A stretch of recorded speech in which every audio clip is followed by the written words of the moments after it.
Olá, queridos, a paz do Senhor Jesus, tudo bem com vocês? Quem vos fala é o pastor Leandro. Para mim é um privilégio mais uma vez estar junto com todos os irmãos para falar um pouco mais acerca da palavra de Deus. Estamos nesse primeiro trimestre de 2021 trabalhando uma lição bem interessante a respeito do Espírito Santo. E aqui me coube falar mais uma vez neste dia, é a de número 5, que tem por título Fruto do Espírito, o Eu Crucificado. Tem sido muito proveitoso, tenho recebido muitas notificações, muitos comentários acerca das lições, e eu quero convidar você a estar junto comigo participando, interagindo, para que você possa crescer na graça e no conhecimento do Senhor. Mas antes de começarmos a nossa lição, eu quero te pedir para você que não é inscrito, que se inscreva no canal, ative o sininho das notificações, deixe o seu like ou dislike, faça os seus comentários e você vai estar ciente de tudo que tem sido postado no canal e, além disso, estará contribuindo sobremaneira para a expansão desta ferramenta que tem como objetivo a propagação do Evangelho de Cristo por meio do ensino da sua palavra. Como de praxe, eu sempre projeto na tela a imagem da lição para que os que não têm lição possam acompanhar. E você que tem, além de estar marcando e destacando, fique em mãos aí com seu exemplar bíblico para que você possa estar anotando as referências e acompanhando junto comigo no decorrer da aula. Vamos lá. Vem para mais uma aula para a glória do Senhor Jesus. Como eu disse, o título é Fruto do Espírito, o Eu Crucificado. O textuário dessa lição nos fala desta forma, referência de Romanos capítulo 15, verso 13. Ora, o Deus de esperança vos encha de todo gozo e paz em crença, para que abundeis em esperança pela virtude do Espírito Santo.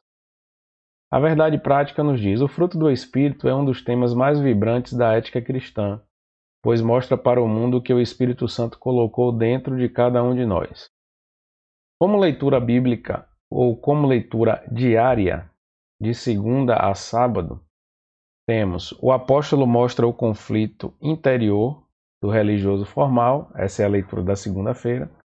Na terça, existe uma diferença visível entre os incrédulos e os crentes em Jesus.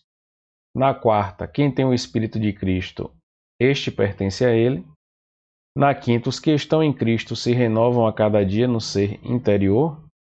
Na sexta, o Senhor Jesus vive naquele que está crucificado com ele. E no sábado, a carne deve ser subjugada pelo Espírito Santo.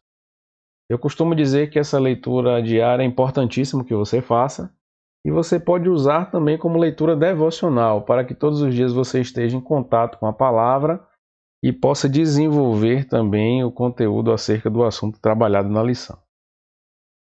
A leitura bíblica em classe está lá em Gálatas capítulo 5, versos 16 ao 26, que nos fala sobre as obras da carne e o fruto do Espírito. Palavras do apóstolo Paulo. Digo, porém, andai em espírito, e não cumprireis a concupiscência da carne. Porque a carne cobiça contra o espírito, e o espírito contra a carne. E estes opõem-se um ao outro, para que não façais o que quereis. Mas, se sois guiados pelo espírito, então não estáis debaixo da lei. Porque as obras da carne são manifestas, as quais são prostituição, impureza, lascívia, idolatria, feitiçarias, inimizades, porfias, emulações, iras, pelejas, dissensões, heresias, invejas, homicídios, bebedices, glutonarias e coisas semelhantes a estas, acerca das quais vos declaro, como já antes vos disse, que os que cometem tais coisas não herdarão o reino de Deus. Mas o fruto do Espírito é caridade, gozo, paz, longanimidade, benignidade, bondade, fé, mansidão, temperança. Contra essas coisas não há lei. E os que são de Cristo crucificaram a carne com as suas paixões e concupiscências. Se vivemos no Espírito, andemos também no Espírito. Não sejamos cobiçosos de vanglórias, irritando-nos uns aos outros, invejando-nos uns aos outros. Os hinos sugeridos são 178, 315 e 541 da harpa cristã. O objetivo geral dessa lição é demonstrar que o fruto do Espírito é um dos temas mais vibrantes da vida cristã. Em relação aos objetivos específicos são conceituar o fruto do Espírito, distinguir e relacionar o fruto do Espírito e dons espirituais, e conscientizar que o Espírito se opõe à carne. Vamos caminhar, vamos para a introdução, aquilo que o autor da revista traz para nós de forma muito interessante. O fruto do Espírito é o resultado de uma vida cristã abundante e manifestada no relacionamento entre os irmãos e irmãs na igreja e no lar, na convivência com os descrentes no trabalho e na sociedade. Por isso, devemos entender o conflito entre a carne e o espírito e a função do fruto do Espírito. Então, essa é a base para a nossa reflexão no decorrer da aula. O primeiro tópico nos fala sobre o fruto do Espírito na vida do crente. E aqui eu irei falar para você acerca da definição do que é fruto do Espírito, a expressão o fruto no singular e o que é andar no Espírito. Vamos lá. Nós, como crente em Jesus, vivemos ou devemos viver sob o domínio do Espírito, porque somos libertos dos rudimentos desse mundo. Somos libertos da lei, porque Jesus cumpriu a lei. E a sua palavra não está mais escrita em tábuas, mas no coração de cada crente, no coração de cada um que se propõe a servi-lo. Por isso, o fruto do Espírito é a própria expressão do Espírito na vida de cada pessoa. Jesus nos salva e nos dá o Espírito Santo, colocando em nós o desejo de fazer aquilo que é agradável a Deus. E o fruto do Espírito é resultado disso, de um processo de amadurecimento que tem como consequência o crescimento espiritual do ser humano. Ele surge gradativamente em nossas vidas como resultado da regeneração que Deus proporciona em nós através do Espírito. E instantaneamente, a partir do momento que aceitamos a Cristo, passamos a ser regenerados. Mas paralelo a isso, existe um processo também que é gradativo.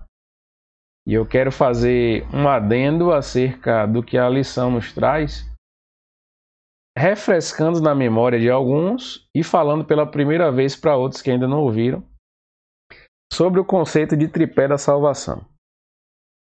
Quando nós aceitamos a Cristo, acontece um movimento espiritual que é muito claro, é evidente e que produz transformação na vida do ser humano. Jesus justifica o homem, regenera o homem e santifica o homem. E essas três etapas acontecem instantaneamente no momento em que professamos a Jesus. Quando aceitamos a Cristo, a justificação se manifesta em nós, ou seja, nós nos tornamos perante Deus aptos a sermos participantes do reino, porque a cédula do pecado que recaía sobre nós foi paga pelo sacrifício de Cristo na cruz do Calvário, quando ele derramou seu sangue para perdoar os nossos pecados. Então, Cristo nos declara justos quando aceitamos a Ele. Esse é o primeiro aspecto. O segundo aspecto é a regeneração, ou seja, o nascer de novo, o ter a vida transformada, o velho homem amortecido, mortificado ou sepultado, e o novo homem que, segundo Deus, é criado em verdadeira justiça e santidade, nascendo para participar da glória de Cristo. Esse processo de regeneração, nós podemos ver que ele está descrito lá de forma muito clara também no Evangelho de João, quando Jesus conversa com Nicodemos e diz que é necessário nascer de novo para herdar o reino dos céus. Esse é o segundo processo, regeneração, ou seja, nascer novamente, gerar de novo. O terceiro aspecto é o da santificação. E a santificação também acontece instantaneamente, em partes, porque, segundo a doutrina pentecostal, ela se divide em ato e processo. Ato, porque quando aceitamos Jesus, nós somos consagrados para Deus, ou seja, nos tornamos santos. E processo, porque a mudança que deve acontecer nos nossos hábitos, ela se faz presente, se faz notória no dia a dia. É gradativa. Aquele que roubou não rouba mais, aquele que xingava não xinga mais, aquele que se prostituía não se prostitui mais, aquele que andava por caminhos tortuosos não anda mais. Então, no dia a dia, com o exercício da nossa caminhada cristã, que esse processo de santificação se consolida, para cumprir o que a Bíblia diz: seguir a paz com todos e a santificação, sem a qual ninguém verá o Senhor. Seguir, ou seja, um processo contínuo, tripé da salvação: justificação, regeneração e santificação, ato e processo. É importante entender isso porque faz parte da manifestação do fruto do Espírito que o Senhor Jesus permite que seja gerado em nós. E por que o texto fala sobre fruto? Já partindo para a segunda divisão do tópico 1. Essa ilustração é bem interessante e eu me lembro que eu a ouvi há muitos anos atrás, mas ela é muito atual. O fruto do Espírito é comparado a uma laranja com seus gomos. A laranja representa o amor e os gomos representam as demais virtudes e manifestações do caráter de Deus, manifestado através desse fruto. Então vemos lá que o texto diz assim: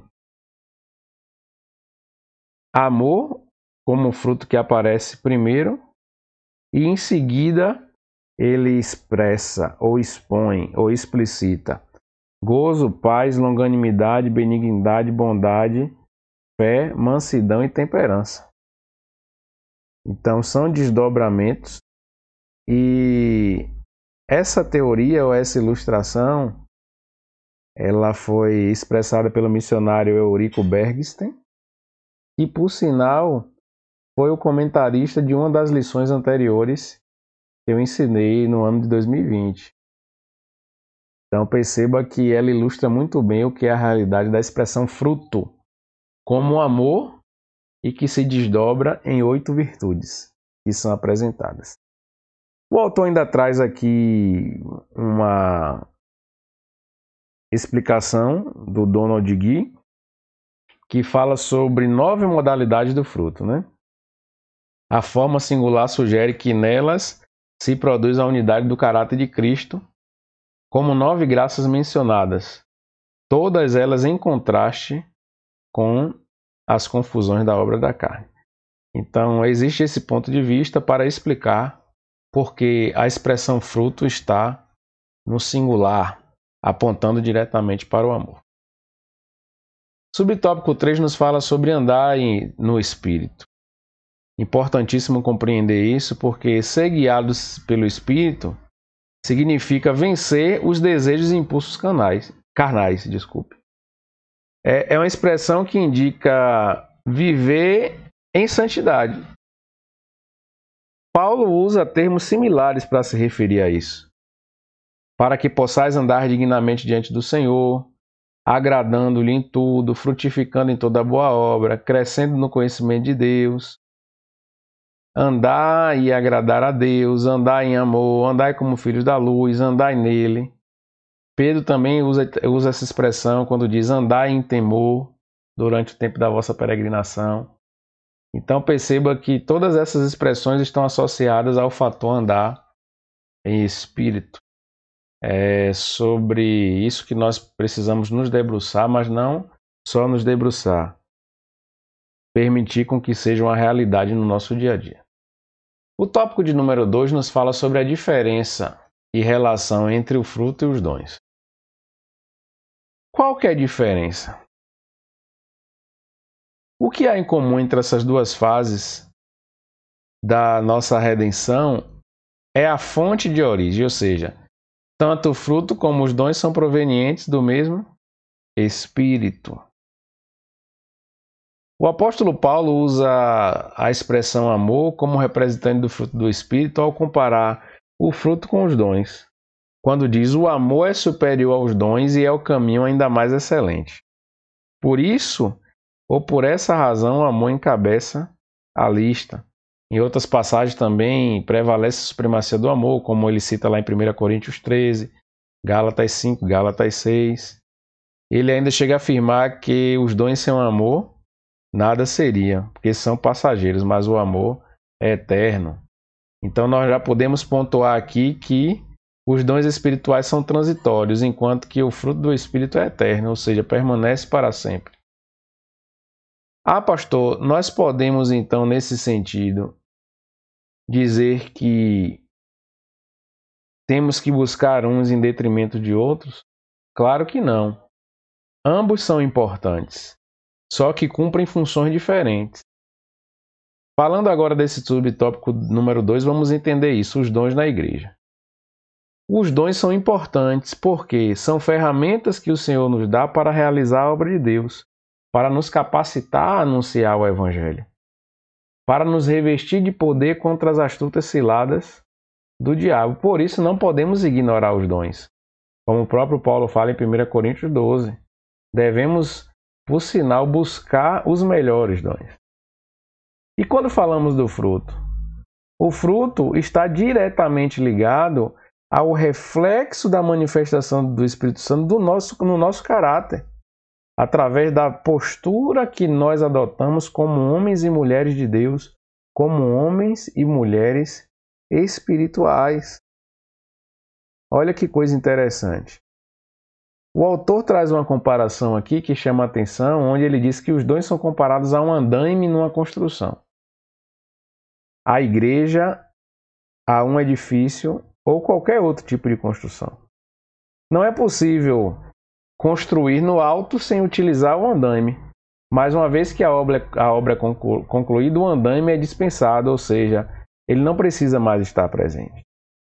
E ele faz essa comparação em relação aos dons, como se hoje, na nossa caminhada cristã, estivéssemos usando os dons, porque é uma necessidade pontual da igreja, mas no momento em que concluímos essa etapa e estivermos reinando com Deus, não haverá mais necessidade da manifestação dos dons. Mas o fruto vai estar presente, porque o fruto é o amor, e o amor é eterno e é a essência do relacionamento do homem com Deus, principalmente quando estivermos no céu. O tópico de número 3 nos fala sobre o espírito se opõe à carne. É importante refletirmos sobre isso. O que leva o apóstolo ao assunto? Claro, o contexto das igrejas na Galácia. O abuso da liberdade cristã, a antinomia, o legalismo, pessoas que davam ocasião à carne, pessoas às quais faltava o amor e prevalecia a desunião. Então esses aspectos foram vistos, identificados na igreja, e Paulo sentiu a necessidade de tratar com isso. E como tratar, senão pela palavra? Então, no decorrer desse tópico 3, iremos falar sobre essas 3 subdivisões, que são o legalismo, a carne e o espírito, e os vícios, para externarmos melhor o que o autor quis trazer com esse tópico. Em relação ao legalismo, o apóstolo mostra que para ser legalista ou viver de acordo com a lei, somos muito dependentes da carne, mas para viver no Espírito dependemos não da carne, mas da graça de Deus. O sistema legalista que era ensinado pelos judeus ou pelos judaizantes da igreja é egocêntrico e motivado pela nossa capacidade física ou intelectual ou pelas nossas aptidões como seres humanos. E isso apenas gerava competição espiritual, porque algumas pessoas se faziam mais religiosas, mais cumpridoras da lei, mais formais, mais criteriosas. Mas quando Jesus cumpriu a lei, ele deixou claro que a salvação do homem não está associada aos rudimentos da lei, até porque aquele que se propõe a guardar um dos mandamentos, que se ocupa de guardar toda a lei, e nenhum ser humano conseguiu fazer isso. Por isso que a graça de Deus se manifestou, para que naquilo onde somos fracos e falhos, o Senhor venha nos ajudar com a sua misericórdia e possamos estar aptos através da justificação de Cristo manifestado em nós, e não porque nós somos capazes de fazer alguma coisa. Em relação à carne e ao espírito. A palavra carne na Bíblia, do grego sarx, tem alguns significados. Pode significar fraqueza física, corpo, ser humano, pecado, desejos pecaminosos. O contexto que vai determinar o significado dela. No contexto de obras da carne, significa o conjunto de impulsos pecaminosos que dominam o ser humano. Dominam o ser humano quando ele não se propõe a ser submisso à palavra. Então é importante pontuar isso. Da mesma maneira, a palavra grega pneuma ou espírito, que se aplica ao Espírito Santo, ao espírito humano, aos anjos e aos espíritos imundos, também veja que ela tem vários significados e depende muito do contexto. Precisamos entender o contexto para extrair o significado da expressão no texto bíblico. Então a Bíblia nos mostra que há essa oposição entre o espírito e a carne, e que os que são de Cristo crucificaram a carne com suas paixões e concupiscências. É isso que acontece diariamente conosco, a morte do nosso eu. É para isso que nós fomos separados, para vivermos em santidade, renunciarmos aos nossos próprios interesses e vivermos para Deus. E em relação aos vícios? Paulo apresenta uma lista com cerca de 15 vícios, que ele cita como obras da carne. Elas são representativas em relação ao livro de Gálatas. E veja que ele traz uma relação que pode ser classificada até em categorias. Perceba que ele chama a atenção dizendo: coisas semelhantes a estas, acerca das quais vos declaro, como já antes vos disse, que os que cometem tais coisas não herdarão o reino de Deus. Ou seja, as pessoas que se propõem a realizar a obra da carne não estão aptas para o reino de Deus. Veja a divisão.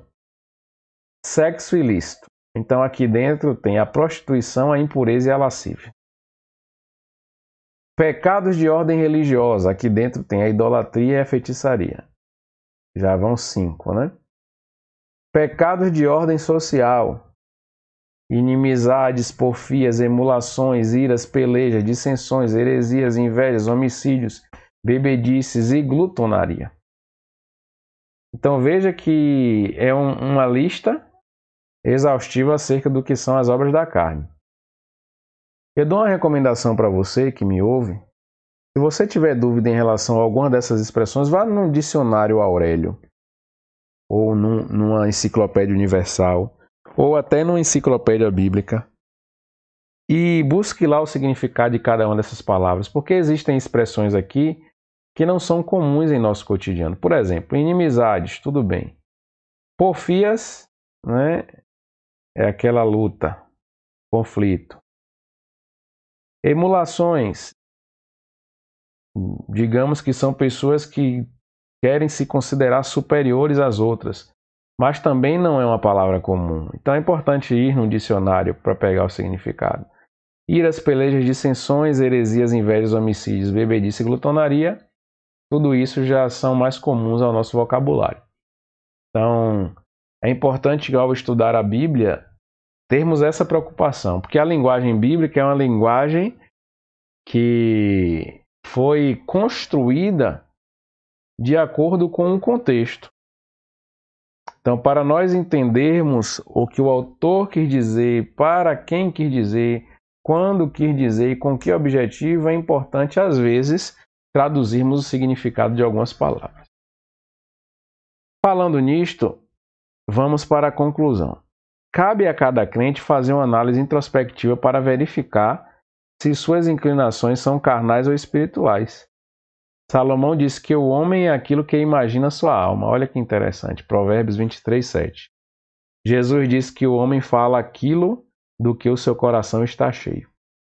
O pensamento de cada ser humano norteia seu comportamento. Se a mente é carnal, o comportamento é carnal e resulta em morte. Se a mente é espiritual, guarde isso. Seu comportamento é espiritual e resulta em vida e paz. E comparação interessante. Defina fruto do Espírito. É o resultado natural de um processo de amadurecimento e a consequência de um processo natural de crescimento espiritual. O que significa andar no Espírito? Viver em santidade perante Deus. Quais são as modalidades do fruto do Espírito? A primeira e a maior delas é o amor, e as demais são reflexo desse amor. O que Paulo fala sobre os dons espirituais sem o amor? Que eles não são nada, são passageiros, mas o amor é eterno. Quais são as categorias ou quais são os vícios denominados obra da carne pelo apóstolo Paulo? Prostituição, impureza e lascívia, idolatria e feitiçaria, inimizades, porfias, emulações, iras, pelejas, dissensões, heresias, invejas, homicídios, bebedices e glutonaria. Então, irmãos, que vocês possam guardar no coração esse ensinamento, que ele possa produzir vida sobre vocês. Se você quiser contribuir com o desenvolvimento desse canal, além de se inscrever, você pode se propor a ser um semeador.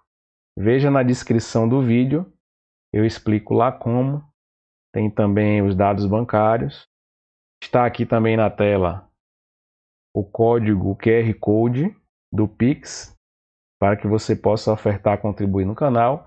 Se você tem esse desejo e deseja semear nesse ministério, eu te convido a investir no reino de Deus, que o Senhor multiplique 10 vezes mais sobre a tua vida. Que Deus te abençoe, fique na paz do Senhor Jesus, tenha uma semana de vitória na presença de Deus. Um grande abraço, foi muito bom estar com você mais uma vez.